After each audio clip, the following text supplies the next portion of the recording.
उल्लासनगर में गौतम ऋषि आश्रम गंगभेव बावड़ी मंदिर प्रकरण में प्रतिष्ठित सेवा समिति के अध्यक्ष गिरिराज जोल कोची के द्वारा उप जिलाधिकारी के समक्ष कई गंभीर और महत्वपूर्ण सवाल उठाए गए, जिसमें कि समिति के द्वारा अवैध चुनाव की विजय प्रक्रिया और समिति से असंवैधानिक तरीके से चुनाव जीतने के बाद पूरे एक वर्ष में सीमित के दस्तावेजों को क्या जमा नहीं किया गया। समिति के द्वारा दूसरा सवाल है कि दान में आया पैसा और मेले के पैसे का उपयोग इस वर्ष दौरान प्राप्त दान की राशि का उपयोग कहां किया गया, मेले के पैसे को कहां जमा किया गया।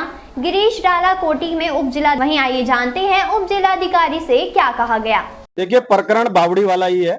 कल तथाकथित जिन लोगों ने हम पे झूठे आरोप लगाए थे, आज हम एसडीएम साहब से मिलने आए। हम इसलिए मिलने आए थे कि ये प्रकरण ऑलरेडी इनके पास भी जांच के लिए आया हुआ है। वो व्यक्ति बार बार हमसे ये लगा रहा है कि हम गलत कर रहे हैं। हम कहना चाह रहे हैं गलत वो हम नहीं, वो है।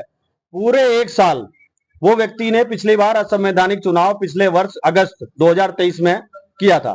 आज 30 जुलाई 2024 को वो एक पत्र लगाते हैं कि हमारे द्वारा कोई भी डॉक्यूमेंट पंजीकृत फंड सोसाइटी में नहीं जमा किया गया। मैं कहना चाह रहा, अगर वो डॉक्यूमेंट इन्होंने नहीं जमा किए तो किसने किए, शासन ये जांच करे। दूसरी बात, पूरे एक साल अगर इन्होंने डॉक्यूमेंट ही जमा नहीं किए तो ये किस अधिकार से वहां पर बैठे हुए हैं। तीसरी बात, जो इन लोगों ने वहां पे गुंडे पाल रखे हैं, एक व्यक्ति जो वहां पाल रखा है, जो फर्जी SC/ST एक्ट लगाता है, वो किस आधार पर रखा गया है, उसके क्या वैधानिक पेपर हैं। यही हमने एसडीएम साहब से कहा है कि उसके वैधानिक पेपरों की जांच की जाए। वो जो महिला वहां रह रही है वो किस आधार पर रह रही है। एक तथ्य अभी और सामने आया है, बावड़ी के पवित्र क्षेत्र में दूसरे धर्म के लड़के वहां पे खड़े हैं, तो ये प्रशासनिक रूप से क्या कर रहे हैं। ये जो बार बार एलिगेशन लगा रहे हैं, अगर इन्होंने पूरे एक साल में वहां पेपर नहीं सबमिट किए तो जिन पदाधिकारियों के नाम इन्होंने उस दीवार पे लिखे हैं वो किस अधिकार से लिखे हैं।